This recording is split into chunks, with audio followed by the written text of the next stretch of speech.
Existen tan pocas entidades en la historia de la neurología que hayan provocado tanto interés clínico como lo fue y lo sigue siendo la encefalitis letárgica.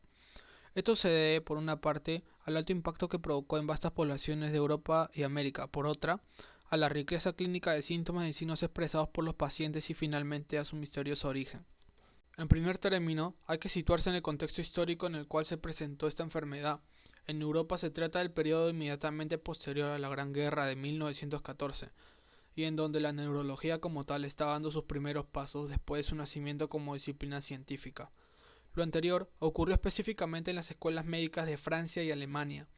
Por su parte, en Chile, la epidemia apareció en el primer respiro de la neurología como disciplina independiente. En este video se realiza una revisión del cuadro desde una perspectiva de descripción clínica e histórica, para avanzar hacia una mirada más técnica que la medicina moderna nos permita. Todo lo anterior se realizó con la intención de describir la realidad europea respecto a esta enfermedad y haciendo hincapié en las habilidades clínicas descriptivas y hasta literarias de los médicos que participaron en el enfrentamiento del cuadro en cuestión. Constantin von Economo, en un preciso manuscrito realizado en 1917, describió el cuadro que hoy lleva su nombre. Así se inicia la descripción de von Economo, que incluye aspectos clínicos y patológicos. Paralelamente, en Francia, Cruchet describió un cuadro que podría haber correspondido a la misma enfermedad.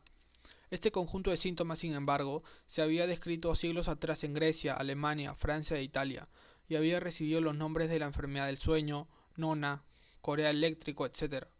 Así, Hipócrates describió el siguiente cuadro, al que denominó letargus: fiebre, temblor, gran debilidad física con conservación de la inteligencia que afecta a individuos mayores de 25 años, sobre todo en épocas frías, y que puede generar la muerte por pulmonías terminales. Es de especial interés que las descripciones anteriores corresponden a los brotes epidémicos de la enfermedad relacionado con la gripe en epidemia. La descripción de von Economo siguió a la epidemia española o gripe que azotó vastos sectores de Europa. Más adelante se detallará la relación entre ambas enfermedades. La enfermedad presentada de esta manera significó un gran impacto mundial y hoy se cree que hay entre 500.000 y 1 millón de personas que fallecieron a causa de ella, y un número indeterminado muy mayor que el anterior quedó con secuelas neurológicas o psiquiátricas permanentes. Dentro de las primeras son de especial importancia el parkinsonismo, el deterioro cognitivo y alteraciones de pares craneales, y dentro de las segundas, las manifestaciones fueron extremadamente variadas, desde cuadros de la esfera ansiosa hasta cuadros psicóticos, pasando por toda la gama de patología psiquiatra mayor. A todo esto, la enfermedad se hizo vastamente conocida, en general gracias a la novela del neurólogo Oliver Sacks, quien se basó en su propia experiencia como médico para crear su novela Despertares.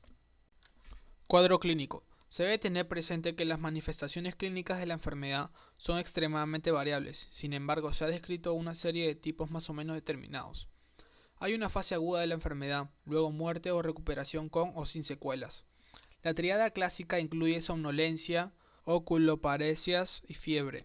Forma clásica. La enfermedad sigue un episodio de gripe. Este cuadro se puede asociar a deshidratación, orinas febriles, quiere decir orinas concentradas de mal olor, que puede llegar a ser intratable. Se presenta inicialmente con cambios conductuales menores, seguido de somnolencia importante y alteración de los pares craneales. El cuadro se mantiene en un estado de meseta durante 4 a 6 semanas, tras las cuales hay una recuperación paulatina. Las secuelas más frecuentes del cuadro son de tipo psiquiátrico y trastorno de movimiento. Las primeras son las más variadas de gama y abarcan todos los ámbitos de la psiquiatría. Más adelante se detallarán al mencionar las formas psiquiátricas de presentación. Forma hipertóxica.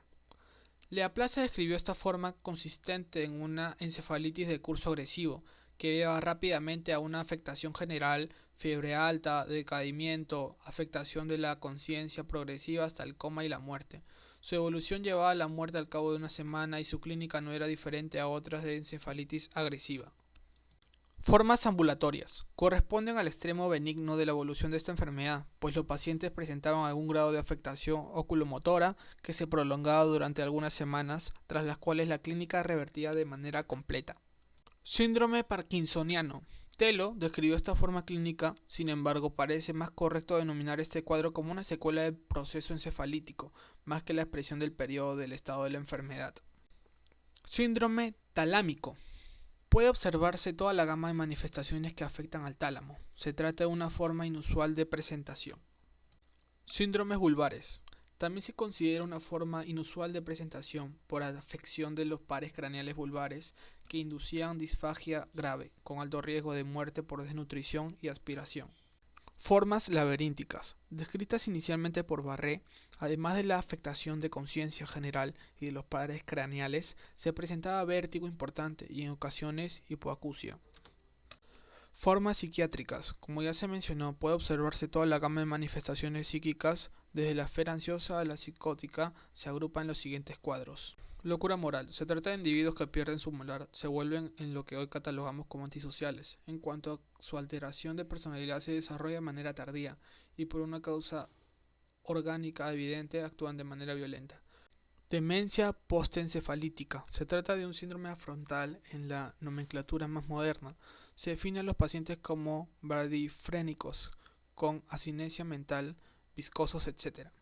Síndromes depresivos. De presentarse una manifestación anímica, esta tenía la característica de depresión de tipo melancólica grave, con una gran alteración de los ritmos biológicos, podían evolucionar hacia una catatonia letal. Formas neurodegenerativas. Como manifestación acompañante a la puramente psiquiátrica se observan casos de diabetes insípida o enflaquecimiento extremo o el síndrome adiposo genital. Patología.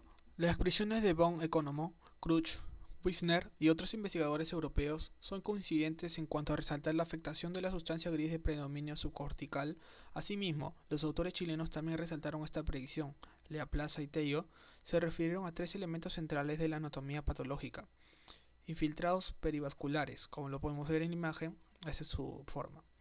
Nódulos inflamatorios parenquimastosos y neurofagia, como lo podemos presenciar en la imagen. La etiopatogenia es muy interesante porque aún hasta nuestros días existe una fuerte controversia acerca del agente causal de este cuadro. La evidente relación temporal con la epidemia de gripe española y con otras epidemias de gripe de siglos anteriores hizo suponer que se trataría de una forma de encefalitis por gripe. Von Economo y Wisner se refirieron a la presencia de un agente infeccioso distinto al gen de la gripe. Se menciona a un diplococo, hallazgo que no pudo replicarse en estudios posteriores. Von Economo incluso habló de partículas infecciosas semejantes a los diplococcus de Wisner, lo que luego se conoció como el virus de Von Economo. Nunca pudo ser aislado por otros investigadores. Sin embargo, no todo es malo. Hubo un tratamiento. En el momento histórico, esta enfermedad se encontró con una medicina en general, y en particular la neurología, con escasas herramientas de tratamiento efectivo. Las terapias consistían básicamente en soporte nutricional y vigilancia clínica.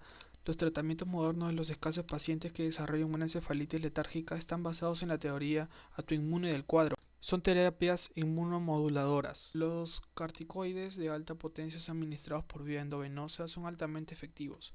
El éxito de estos tratamientos modernos apoya una vez más el origen autoinmune del cuadro.